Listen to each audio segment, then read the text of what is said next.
Biker Adventure, YouTube channel, mga kababayan, magandang gabi.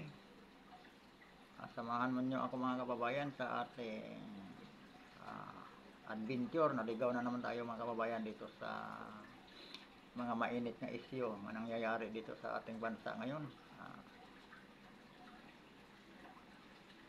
Matagal-tagal din akong hindi nakapag-vlog mga kababayan. May halos mag-isang linggo.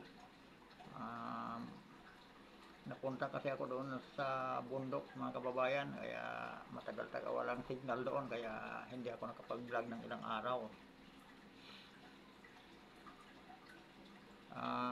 Maraming ngayon mga kababayan, no, mga viral issue patungkol dito sa ating nangyayaring krisis sa ating bansa mga kababayan. Krisis na nga ang mga mamamayan sa pang-araw-araw nga pangangailangan mga kababayan. Yung kahirapan nga naranasan natin ngayon mga kababayan, matinding krisis at gutom ngayon mga kababayan sa ating mga mahihirap ng mga kababayang Pilipino. Sa sobrang mahal ng bilihin mga kababayan, at yan dapat ang unang solusyonan ng ating gobyerno Tsaka itong krisis ng politika ngayon mga kababayan sa ating administrasyon, no? Bising-busy sila mga kababayan sa mga kanilang political agenda. Napakagulo mga kababayan. Ang pinaka matunog ngayon itong PDILIC. Medyo nakakalungkot mga kababayan kay itong si Jonathan Morales ay na-contempt pa. Parang mga kababayan, talagang gusto nang ihinto itong pagsisiwalat ni Jonathan Morales sa mga involved patungkol dito sa kalakalan ng droga. Marami nang nabanggit ng mga mga kababayan, marami nang lumulutang na pangalan na involved dito sa PDILIC na ito. Kaya lang, mayroon ding mga government official mga kababayan nga pilit pagtakpan itong na to, mga pangyayari. Isa na dyan ang nababanggit ni Jonathan Morales, Paquito Ochoa mga kababayan. Ito si Paquito Ochoa mga kababayan, talagang ito dapat tutukan ng ating mga senador, imbestigahan o kaya sa kongreso. Alam niyo mga kababayan, itong ginawa parang i-divert na naman tayo sa isang issue mga kababayan. Ito inumpisahan na sa kongreso mga kababayan, itong pag-imbestiga patungkol sa gentleman agreement ni PRRD at ni Xi Jinping sa China, mga kababayan.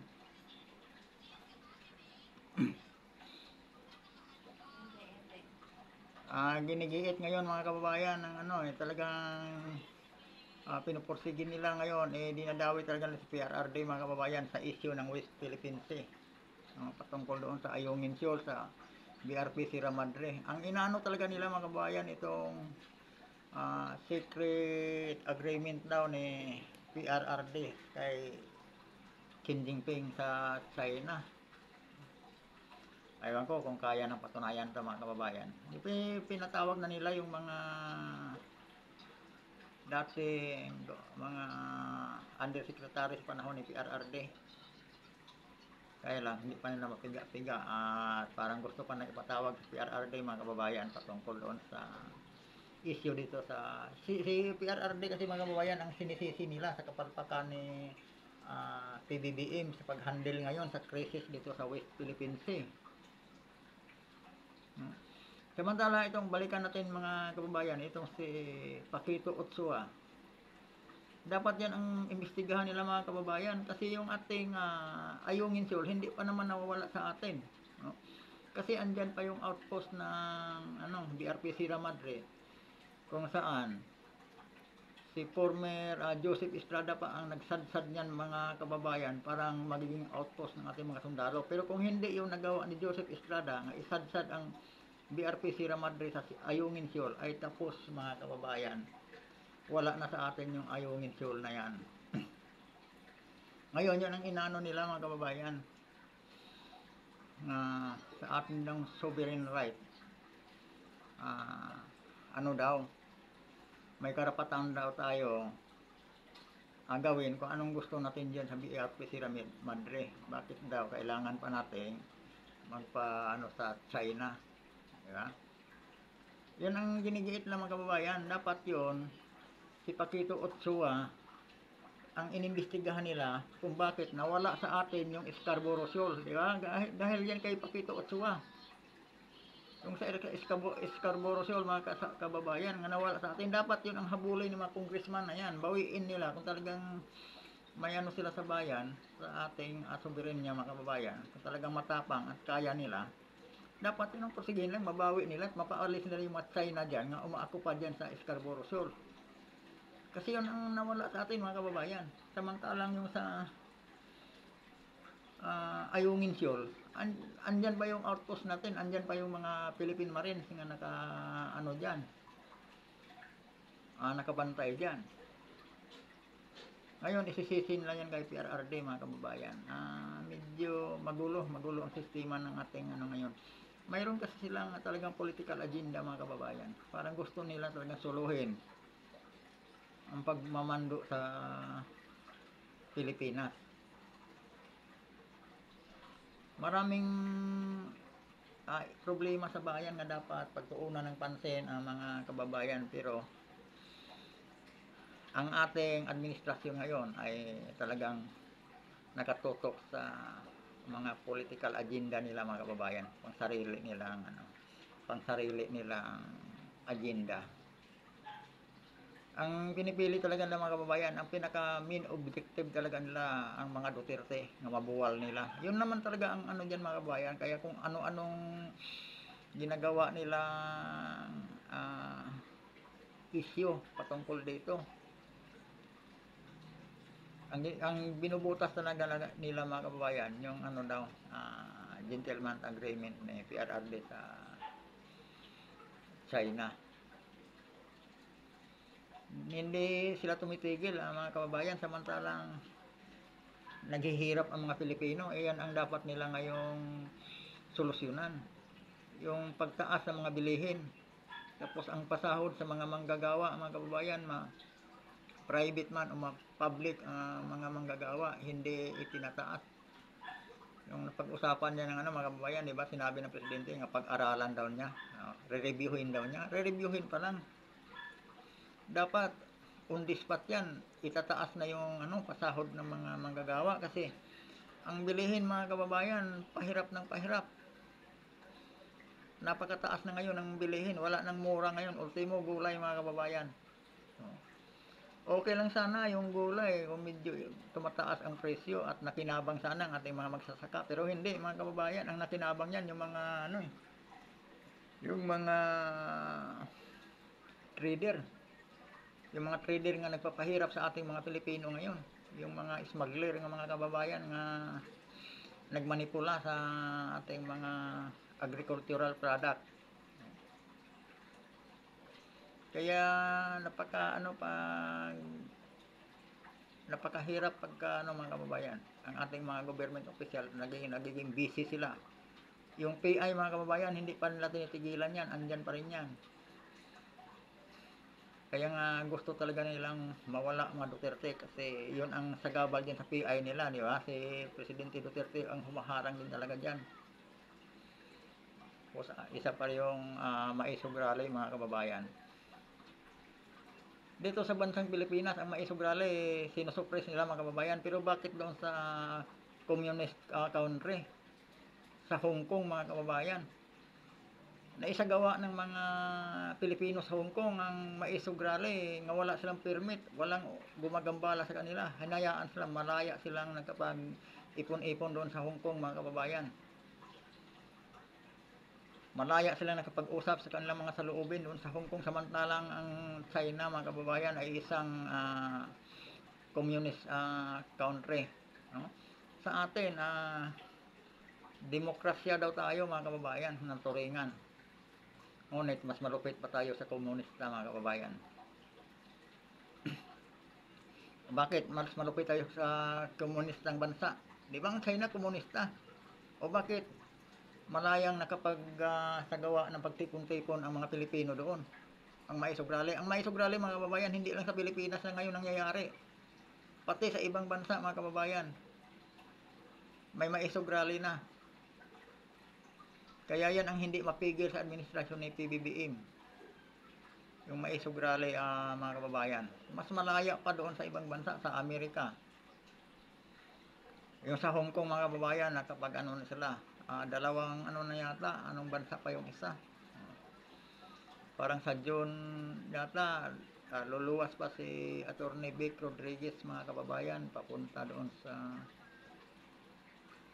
isang lugar yon. Ay ano pa rin sila mga kababayan, ay maisugrali uli. Pero sa ating bansa, pilit nga sinusuppress ng administrasyon ngayon.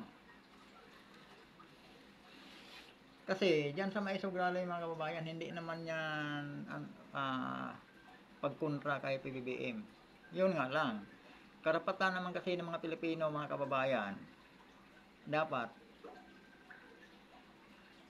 magiging transparent ang ating mga politiko, lalong-lalo na dyan sa Kongreso at saka sa Senado mga kababayan. Yun lang ang inano dyan, maging transparent sila patungkol sa paggamit nila sa pundo ng bayan, sa pira ng bayan. Hindi nila pira yon, kaya kailangan mag-ano sila ng resibo kung saan napunta yung pira ng bayan, paano nila ginastos ang pira ng mga Pilipino. Hindi nila pira yon pira natin yan mga kababayan. Bilyon-bilyong budget ang nilalabas nila, hindi malaman kung saan, paano nila ginastos yan. Diba? Kasi wala silang hindi sila nagpapakita ng resibo mga kababayan, lalong-lalo na yung tatlong legal front na mga CPP, NPA nga nakapasok dyan sa Kongreso. No? Yan si Franz Castro, si Raul Manuel, saka yung isa pa. Yun ang mga kababayan, na harang lahat sila. Maging sa Senado mga kababayan, yung mga senador, ganun din. No? Kailangan ngayon ng mga Pilipino, maging transparent sila sa paggastos ng pera ng bayan. Ngayon kasi ang nangyayari, pagka against ka sa pamamalakad ng administrasyon ngayon, ititik down ka eh. Marami na mga kababayan, ang huling biktima ngayon si Miura Alice, ano ba yun? Gao ba yun? Yun ang huling mga kababayan. At saka bumalik din mga kababayan yung mga dati sa airport mga kababayan, yung tanim bala, panahon ni Aquino. Nung dumating si PRRD, biglang natahimik yun mga kababayan. Kasi nagbanta talaga si PRRD, pagpasok niya, sabi niya, kung may babalitaan pa daw siyang may naglaglag bala pa saan, ipapakain daw talaga niya yung bala eh. Diba? Natakot sila kay PRRD mga kababayan, biglang natahimik yun. Ngayon, may pambubuli na namang nangyayari mga kababayan. Kasi hindi lang isang beses nangyayari dyan mga kababayan. Ang tinitira ng mga dyan sa airport, yung mga OFW, kadalasan dyan mga kababayan, mga seaman. No? Kung papaalis ng mga kababayan, biglang taniman lang ng problema ang mga passport at hindi makaalis. Kailangan pa, gagastos pa ng halos 100,000 para makalipad lang, makalabas lang. Itong huli mga kababayan, itong papuntang Japan, itong kababayan papuntang Japan nga ang kanyang ang kanyang passport nakalusot na sa immigration, nakalusot na sa yung isa pang nag-check mga kababayan, approve na, sumabit siya mga kababayan sa mga empleyado ng Cebu Pacific sa Terminal 3 ito mga kababayan. At tingnan natin mga kababayan yung niya, post niya.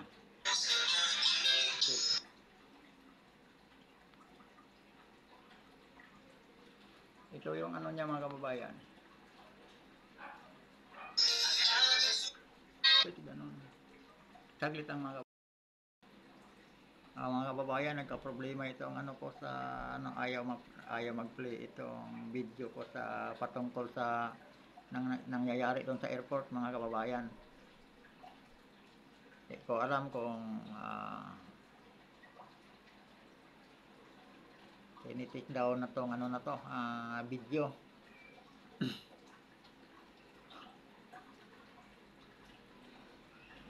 Kaya patuloy tayo mga kababayan, patungkol dito sa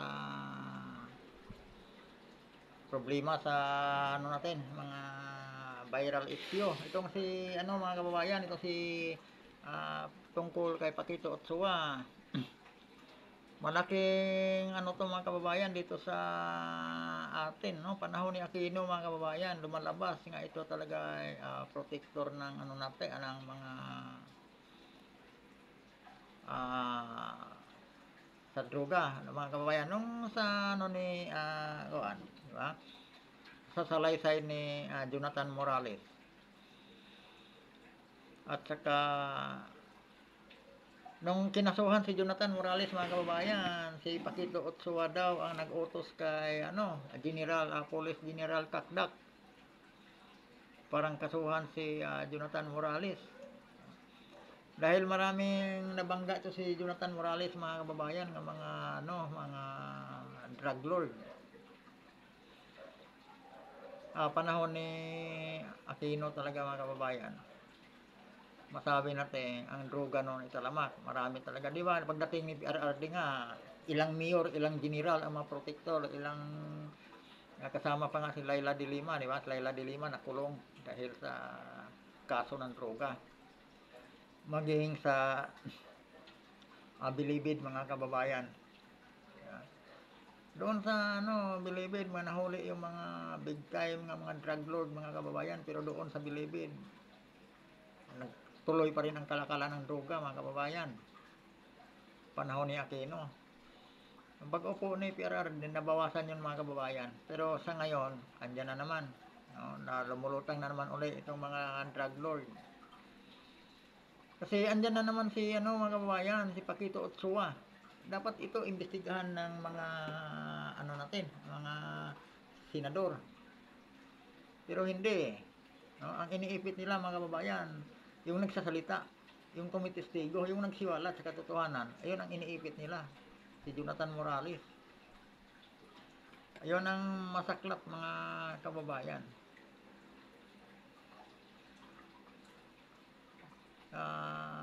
Nakakalungkot isipin. Kanino po ba tayo magtitiwala? Magtitiwala po ba tayo dyan sa mga ano natin, mga government official natin na minsan makikita natin, diba? Iba yung ano nila mga kababayan, iba yung pamamaraan nila, iba yung style nila. Sa halip, ayon kasing investigasyon patungkol sa PDL mismong si committee chairman mga kababayan sa Senado, si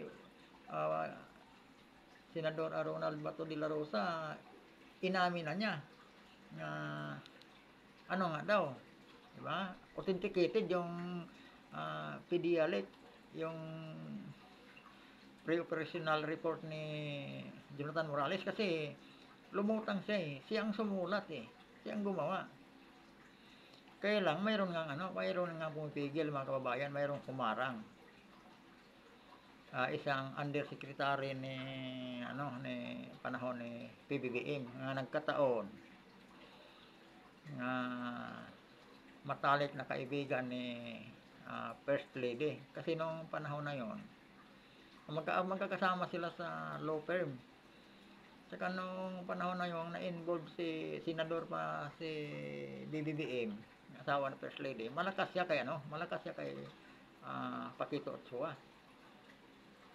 Si Pakito Otsua mga kababayan, nadiktahan niya ang mga PDEA. Maliban kay Jonathan Morales. Kasi isa pa mga kababayan, kung walang katotohanan yung PDEA, diba? Yung pre-operational report ni Jonathan Morales. Bakit ganun sila ka-agresibo? Kahit ngayong itong huli mga kababayan, lumulutang na lumulabas na si Pakito Otsua, pangalan na, tapos mayroon pang isang Indian national nga si Kumar, tapos si Lam. Dapat yan mga kababayan, importante yan, ipatawag din niya sa Senado. Ipatawag dapat yan para makuhaan sila ng makapagpaliwanag sila kung gaano katotoo yon. Hindi yung ang gusto ng ibang senador, itigil na ang investigasyon patungkol sa PDEA Lake. At saka itong pagpalit mga kababayan, pagbalasa sa ng mga senado, pag-take down ni magulo mga kababayan, di ba? Ano kayang dahilan? Bakit bumaba si Senate President sino ba to? Sino ba tong president natin? Si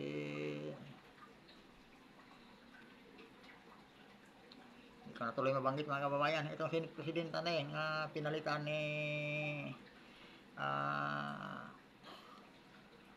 Escudero. Parang rin mga kababayan, itong pagpalit ng liderato sa Senado, ito ba'y biglaan mga kababayan o planado? Si Senate President Sobere, Mig Sobere. Ano yung mga kababayan, si Sobere, ito ba siya ay nag-resign bang kusa o ito ba siya ay pinipirsa? Hindi natin mga kababayan, no, medyo magulo hindi natin talaga masabi kung ano yung katotohanan. Katulad ni Attorney Trixie Cross, nung nandoon pa siya sa Malacanang, siya ba'y nag-resign, siya ba'y pinilit o siya ba'y tinanggal? Si Attorney Vic Rodriguez mga kababayan, siya ba'y tinanggal ba siya, nag-resign ba siya o ano? Diba? Parang ganun din kay Mig Subiri. Kung ano yung nangyari sa dalawang abogado, yan din yata ang nangyari kay Mig Subiri. Tapos yung pag assume ni mga kababayan, Escudero. Diba isang nominee lang si Escudero, close agad, wala nang iba. Matik yun, si Escudero talaga ang papalit. At saka nagkapagtataka mga kababayan, handang-handa si Hart Evangelista sa pag-take over ni Escudero mga kababayan, di ba? Bihis na bihis si Hart Evangelista, hindi tipong nabigla no? Nabigla ang lahat, ang iba nabibigla, pero sila sa loob mukhang Kung titingnan natin mga kababayan, ang attire ni Hart Evangelista, handang-handa bihis na bihis mga kababayan, hindi yung tipong nabigla. Ano kaya ito? Ito ba'y pinaghandaan na nila o ito'y kusang lang, nagkataon lang? Diba mga kababayan? Tapos yung pagbibitaw ng mga committee sa mga mga senador. Ito si rin mga kababayan, ito si Mig Sobere. Rin to siya. Siguro akala niya natuwa na sa kanya yung Malacanang. Nung una mga kababayan, medyo rin tayo sa ginawa ni Mig Sobere kay Pastor Apollo Kibuloy, di ba? Sumasang-ayon si mga kababayan. Nung una, pumalag pa siya, di niya pinirmahan yung warrant of arrest ni Pastor Apollo Kibuloy na pinipilit ni Senadora Risa Ontiveros. Bandang huli mga kababayan, magulat na lang tayo, pinirmahan niya bigla. Di ba? Ngayon, masabi natin, buti nga sa'yo. Ayan yung mga kababayan, parang gusto nyo sabihin, mabuti nga sa'yo. O ngayon, nag-traidor ka, ngayon ikaw ang tinaidor. Anong mararamdaman pag ikaw ang tinatraidor? Diba? Parang ganun lang yun. Hindi siya nanindigan Ayaw ko, kung talaga obligado siyang pumirma. Pero hindi pwede naman yun, hindi niya pirmahan kung ayaw niya Nagpadikta siya mga kababayan, nagpadikta. Tapos ngayon, laglag siya. Sa panahon ngayon mga kababayan, sa ating administrasyon ngayong bago, ngayon mga kababayan, uso ngayon ang walang utang na loob. Diba? Yung controversial ngayon mga kababayan, nga iniipit lang si Mayora Alice Gao ba yun? Go.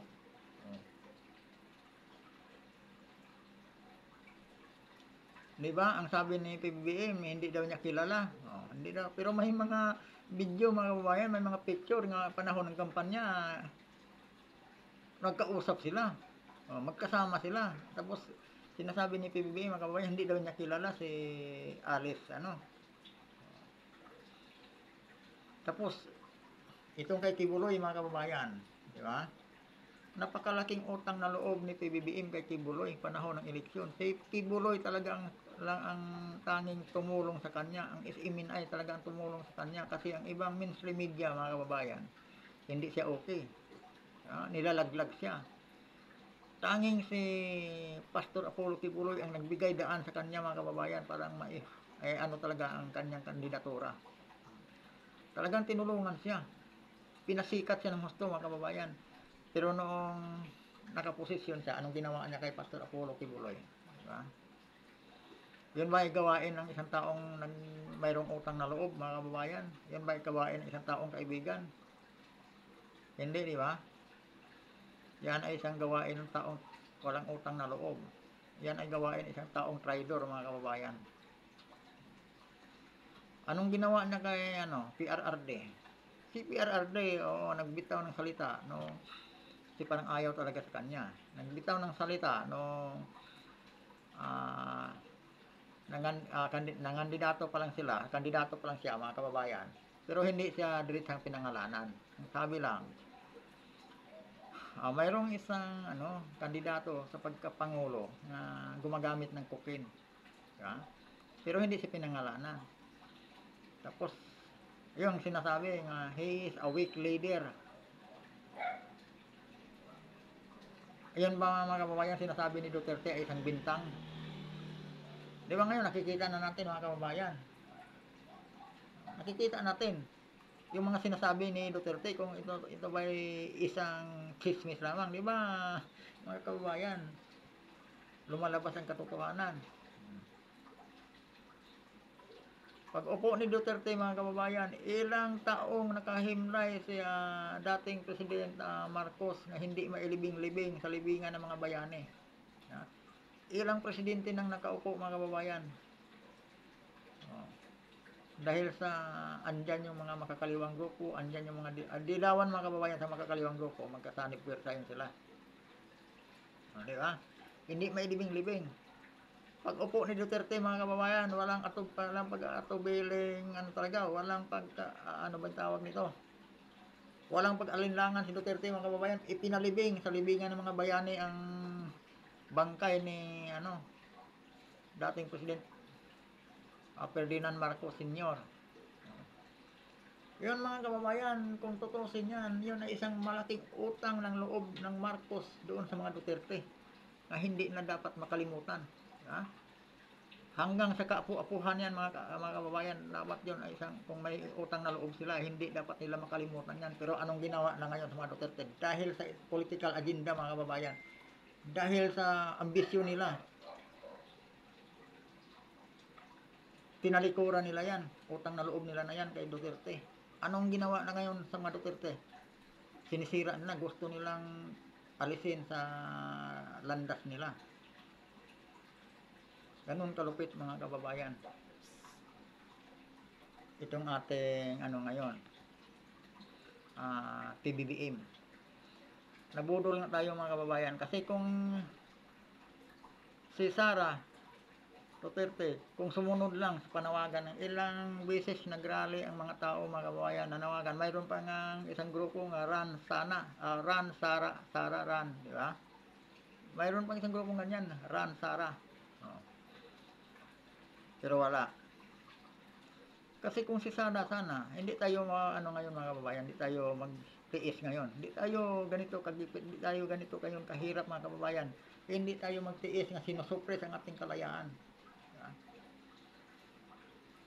Kaya lang nabudol tayo, andyan sila. Sa halip nga ibangon ni PBBM ang pangalan ng mga Marcos na talagang nilapastangan ng mga dilawan noong araw mga kababayan. Kung ano-anong batikos, ang ano-anong isyu ang binibintang sa kanila mga kababayan, di ba? Kahit hindi mapatunayan ng mga dilawan, sa mga tropa ni sa mga Aquino, ang mga bintang ay binibintang sa kanila kahit hindi mapatunayan ng mga kababayan. Pero talaga nakakaepekto. Ano mga kababayan, yung paninira sa pamilya nila, ilang taon silang nagtiis sa paninira na yan. Ngayong nakaupo si BBM, nagkaroon siya ng pagkakataon, sana makabawi. Nang dahil sa mga Duterte mga kababayan, nakabalik sila sa pwesto. Pero anong ginawa ni PBBM? Sa halip, napatunayan niyang hindi totoo yung mga binibintang sa kanila, mga kababayan, ngayon ang ginawa ni PBBM, parang inamin niya nga totoo yung binibintang sa kanila. Yan ang hirap mga kababayan. Para bang pinatunayan nila nga lahat ng bintang sa kanila ay totoo. Ya? Diktadorya. Ha? Hindi niya mga kababayan dinideclare ang martial law, pero tayo ngayon mga kababayan ay under martial law na. Ito ang kalagayan natin ngayon. Yung karapatan mga kababayan sa malayang pamamahayag, sinusuppress ng mga kababayan. Yun din ang binibintang dati ng mga dilawan sa mga Marcos. Magnanakaw. Ayan mga kababayan. Ngayon, anong ginawa ni BBM? Para bang pinapatunayan niya mga kababayan na ang binibintang sa kanila ay totoo nga. Totoo nga mga kababayan. Diktadorya. Andito na yung pagiging diktadorya mga kababayan, kung matino ang pangulo, maganda 'yon. Kung ang pagiging diktadorya, katulad sa mga Duterte na makabayan, okay 'yon. Diba? Yung diktador yung hindi siya magpapadikta, yung talagang kung ano yung gusto niya, kung ano yung sasabihin niya, kailangan obligadong susunod yung mga gabinete niya, obligadong susunod yung mga congressman o mga senador. Pero hindi. Diktador siya sa mga kababayan, sa mga ang dinidiktahan niya mga kababayan, ang mga mababang mga Pilipino, yung mga mamamayan. Diba? Di ba diktadorya yan, hindi ka pwede makapagpahayag sa loobin mo. Sinusuppress nila ang kalayaan mo. Di ba gawain ng diktadorya yan, pipigilin nila ang mga tao mag-ipon-ipon at parang maihayag ang kanilang saloobin. Katulad ng Maisugrale. Naisyuhan ng mga kababayan na kakuha na ng permit pero binawi bigla ang permit, ginigipit. Di ba ay gawain ng diktadorya yan? Di ba isang democracy mga kababayan? Isang napaka-crazy na panggobyerno, PBBM.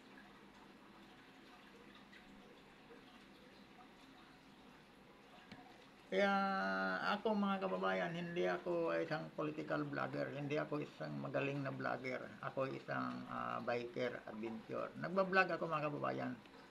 Pero isang biker. Naligaw lang ako dito mga kababayan dahil sa mga mainit na issue nga nangyayari sa ating lipunan mga kababayan. Kaya nakikisaw-saw na ako dito. Parang naano rin akong ipahayag rin yung mga nararamdaman at nakikita ko sa mga nangyayari sa ating paligid.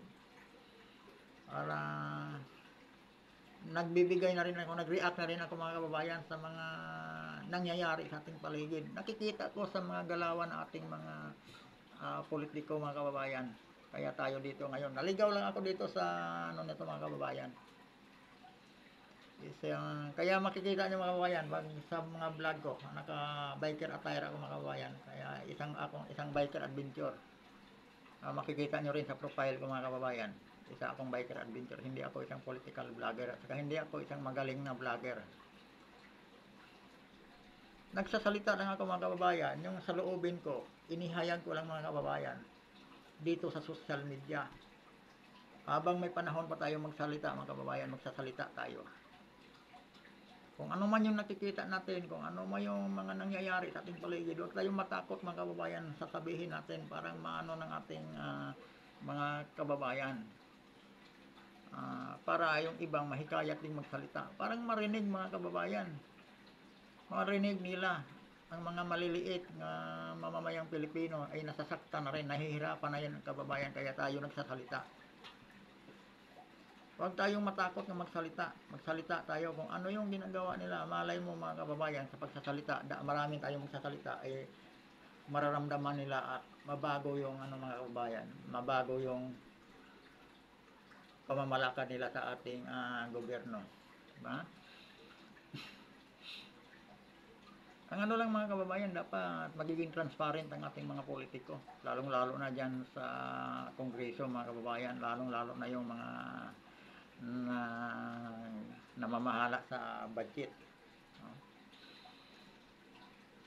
Marami silang dapat ipaliwanag sa mga taong bayan. Isa pa yung maharlikapan mga kababayan, parang nabaon na sa limot. Wala man lang nag-update.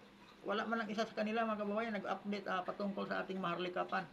Ilang bilyon yon mga kababayan ang ipinundo yan, inilaan doon sa maharlikapan.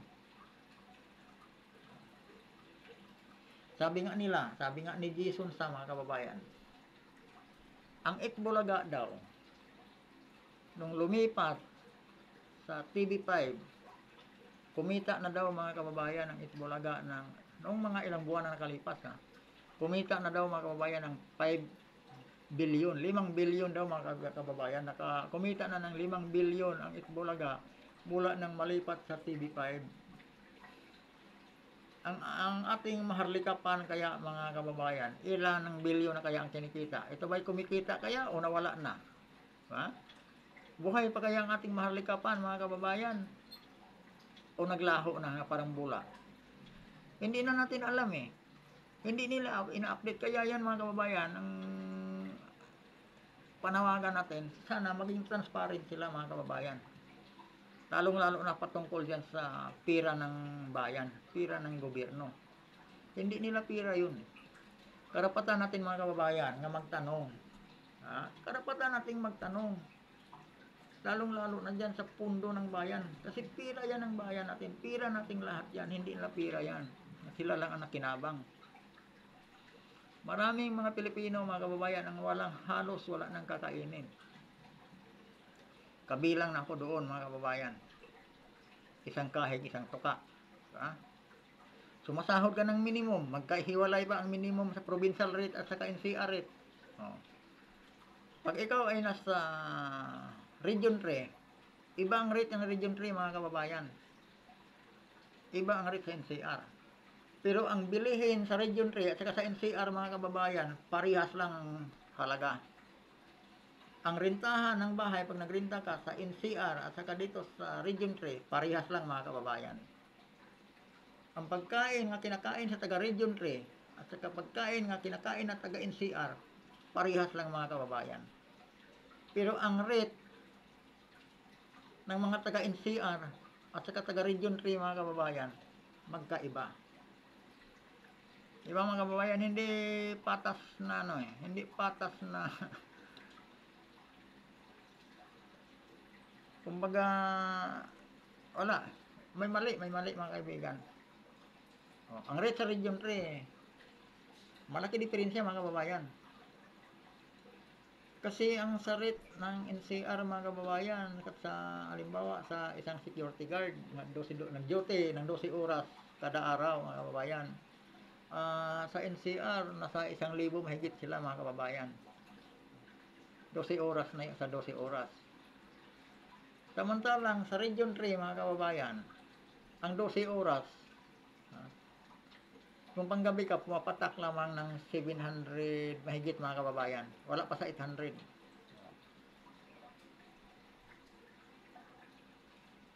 Pero pa yun mga kababayan, mga benefits, babawasan ka pa ng SSS, pag-ibig, kasban, tapos PhilHealth mga kababayan. Yung PhilHealth na yan, nasaan na ang pondo sa PhilHealth mga kababayan, diba? Kung sino-sinong politiko ang nakinabang dyan. Ako malaki na ko dyan sa PhilHealth na yan, kasi mula 1991, mula 1986, kinakaltasan ako ng PhilHealth mga kababayan. Pero nagtuloy-tuloy talagang PhilHealth ko mga kababayan pagdating ng 1991. Diyan na talaga hanggang sa ngayon, nagtuloy-tuloy yung PhilHealth ko. Hindi ako nakinabang doon mga kababayan. Tapos yung sa SSS natin mga kababayan, nagkaroon ng ambag yan sa Maharlikapan. Kaya nabanggit ko yung Maharlikapan mga kababayan. Kasi nandoon na punta yung mga ano ng gobyerno mga kababayan, pundo. SSS, Pag-ibig, PhilHealth mga kababayan, nakuhaan ng pundo, pupunta doon sa Maharlikapan. Hindi natin alam kung saan napunta, anong nangyari sa Maharlikapan. Kung ito ba'y lumago o ito ba'y nalusaw na mga kababayan, parang sabon. Kasi hindi sila nag-update mga kababayan, walang nag-update. Hindi nila ina-update sa mga Pilipino kung anong nangyari sa ating Maharlikapan. Nakatutok sila ngayon sa charter chains mga kababayan. Kahit man lang itong ating mga magsasaka mga kababayan ang tutukan nila, parang isang ano lang, parang magiging food sufficient tayong mga Pilipino. Kasi itong lupain natin mga kababayan, kahit saan parte, saan lugar natin, sa lupa natin, itapon mo yung isang buto mga kababayan, ay tumutubo, nabubuhay. Ibig sabihin, pwede talaga tayo magtatanim dito sa ano natin. Pero ang problema lang, walang suporta sa gobyerno mga kababayan. Pinabayaan ng ating mga magsasaka. Kaya itong mga bagong henerasyon, wala nang nagkaroon ng interest ng magiging magsasaka.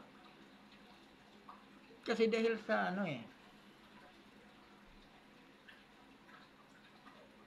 mayroon man kunwari mga kababayan, tutulungan lang sa mga magsasaka, pero ang gusto nilang gawin mga kababayan, maglabas agad ng pundo.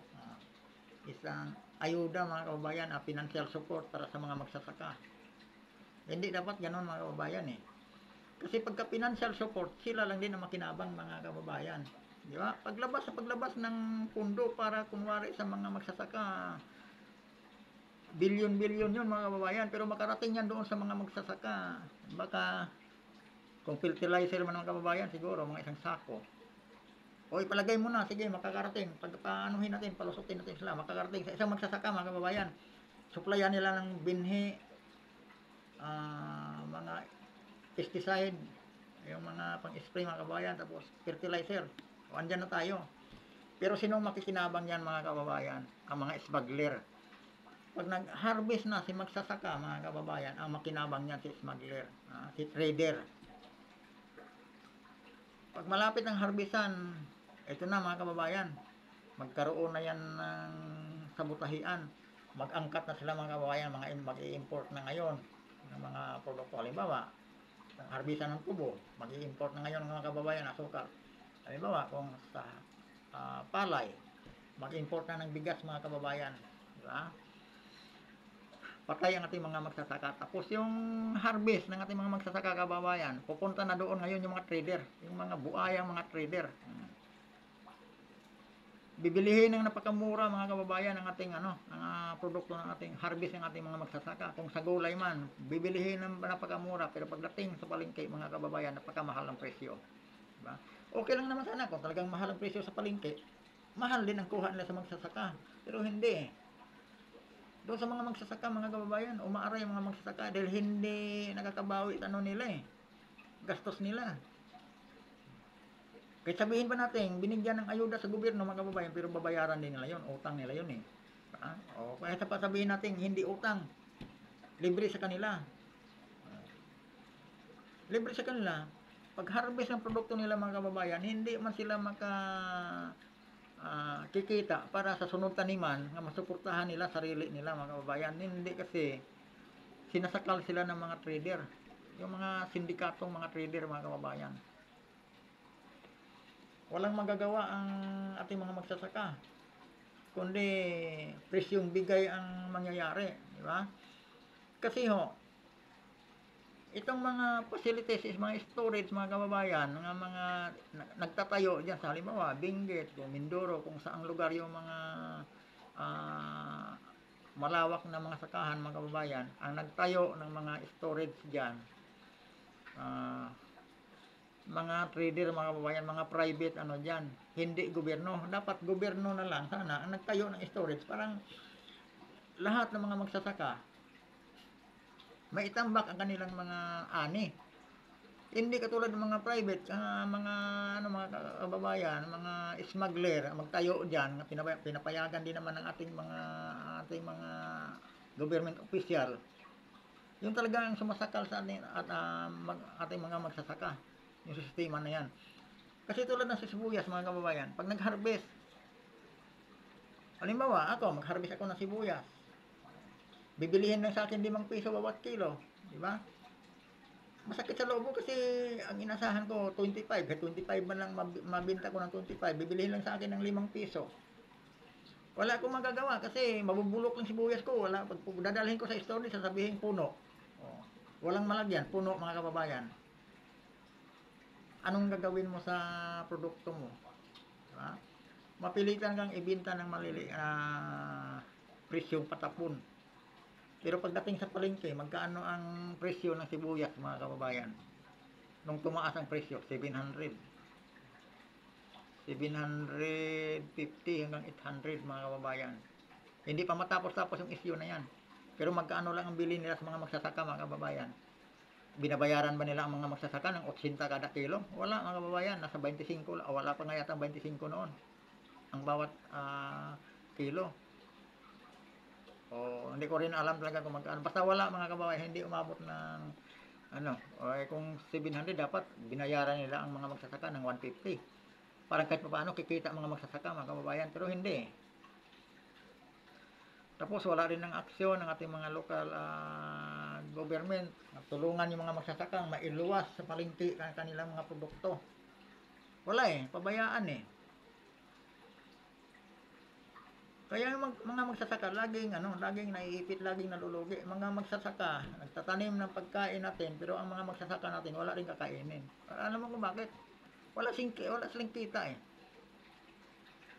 Kasi pag mag-harvest na doon nakanganga, mga kababayan, yung mga trader nga parang mga buaya, nakanganga na. Pag nag-ani yung mga magsasaka, short na lang sa bunganga nila yung ani ng mga magsasaka, mga kababayan. Ang bunganga ng mga trader nakanganga. Ang mga magsasaka, dito nasushoot sa bunganga ng mga trader, mga kababayan, ang kanilang ani. Walang dyan ang ating gobyerno. Kasi ang ating ito nga yung posisyon ng BBM, mga kababayan. Walang aksyon. Hindi natin malalaman kung sila'y kasabwat sa mga trader di natin alam, mga kababayan, kung ano talaga nasa likuran noon. Yun ang matagal ng problema. Hindi man lang talagang kahit sino ang namuno, mga kababayan, wala pang nagiging talagang seryosong aksyon patungkol sa pagtulong ng ating mga magsasaka. O yung mga financial assistance nila, mga kababayan, sa mga magsasaka, kung sana ito'y pinuhunan na lang nila, parang magtayo ng co-op ang bawat probinsya ng mga magsasaka, parang magkataon ng co-op, mga kababayan, papayagan nga sila na lang ang magluwas. Kasi ngayon, mga kababayan, pinagawa na ni PRRD at ngayon ay parang inangkin naman ni PBBM yung farm to market road, mga kababayan. Yon dapat ang ng gamit ng farm to market road nga maibaba ng mga magsasaka ang kanilang mga produkto. Hindi si trader ang magdala sa produkto papunta sa palengke. Dapat si magsasaka na, parang kahit paano kumikita si magsasaka. Di ba, mga kababayan, na naging modernisasyon na ngayon,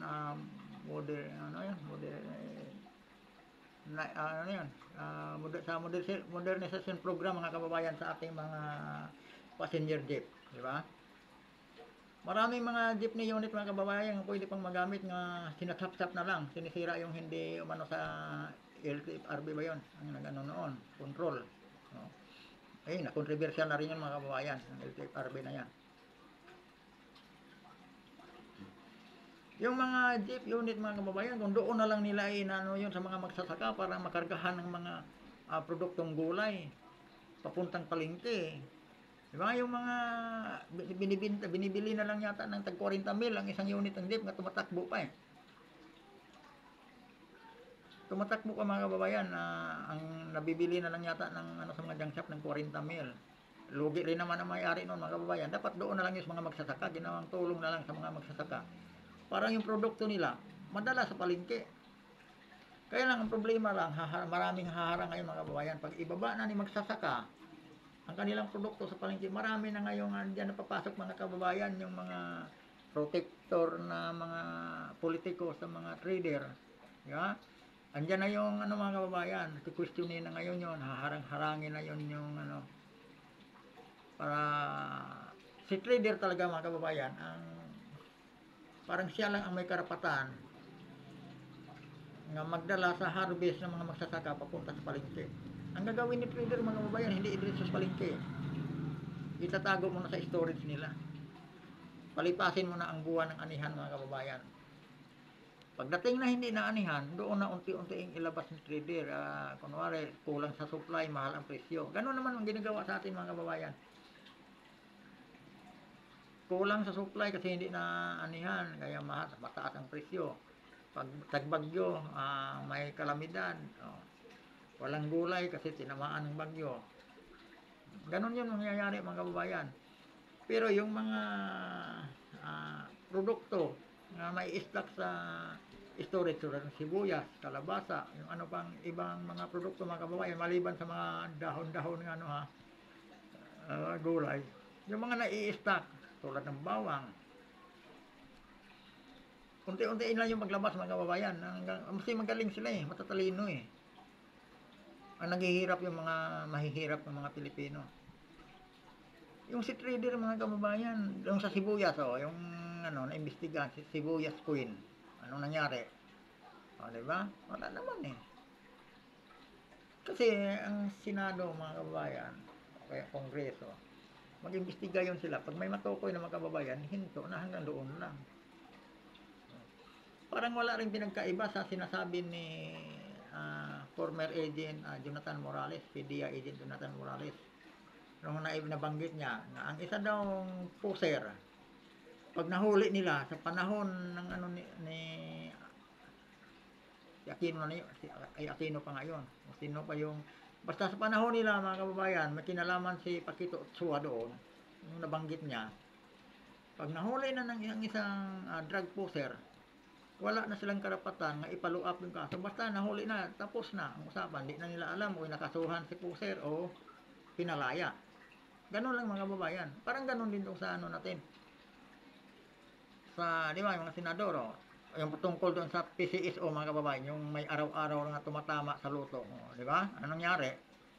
Natahimik. Maraming kaso ng gano'n mga kababayan, hanggang doon lang ang ating mga senador. Ito lang ang mainit ngayon mga kababayan, itong sa PDEA. Kasi isang pinakamataas na opisyal ang na-involve ngayon. Pero nung panahon na yon, hindi pa yon siya pinakamataas na opisyal. Nagkataon na nagiging siya ang pinakamataas na opisyal sa Republika nung pumutok yung PDEA. Yung nag-leak yung ano na yon mga kababayan. Kaya ngayon medyo lumago, pero parang parang pinipilit ng tuldukan ang issue mga kababayan, kasi may mga pangalan ng lumulutang na dapat imbestigahan talaga yon. Itong si Paquito Ochoa at saka si Lam na sinasabi, si Lisa Araneta Marcos mga kababayan, dapat talaga yan gigit-gitin. Pero may diversion na naman sila dyan mga issue mga kababayan, nga ilihis na naman lang. Ito na naman ngayong pinorsige ng mga congressman mga kababayan, itong PRRD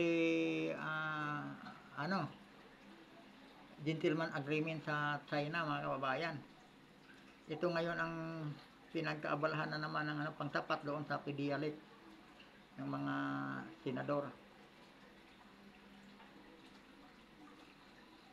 Itong sinasaano namin mga kababayan, House proves of alleged Duterte and China gentleman agreement mga idol.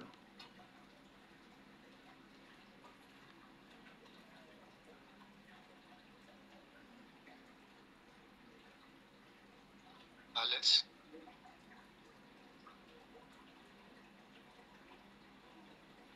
Wala. Ang mahal na ng pork ginili. On the part of the Special Committee of the West Philippine Sea, do I hear a motion to dispense with roll call? Sir Chair, I move that we dispense with the roll call. Any objection? There being none, same is approved. At this point, the committee secretary is directed to acknowledge the members of the committee, resource persons, and guests present.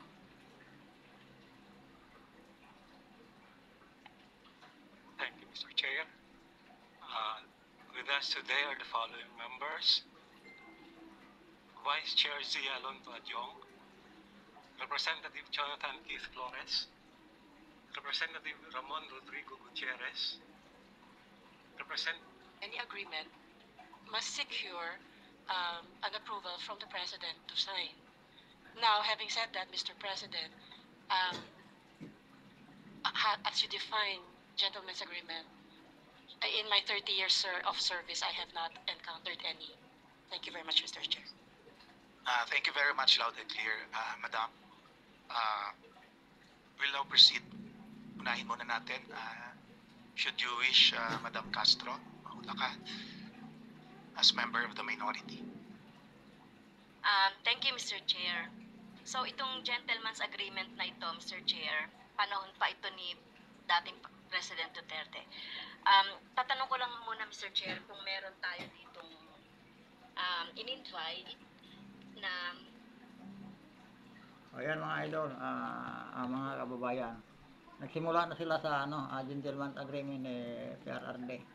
Hindi na lang naman natin sa sunod video na natin tapusin to mga idol kasi mahaba-haba to at medyo malalim na rin ang gabi. No?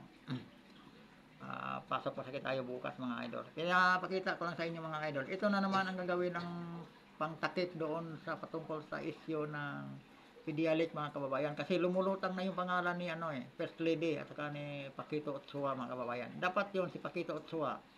Yun talaga ang didikdikin. Kasi ito yun sa gentleman agreement daw ni PRRD. Pero walang nawala sa natin mga kababayan sa mga West Philippine Sea. Hindi katulad nung panahon nila ni Paquito Ochoa ng Scarborough Shoal mga kababayan ay natayuan ng ng mga Chinese diba? Tapos sa atin ba kumuha ng panambak na lupa mga kababayan? Di ba masakit yan? Di ba isang masakit na katotohanan na ibinibinta ng iilang government official nga nakaposisyon ng panahon na yon mga kababayan ang ating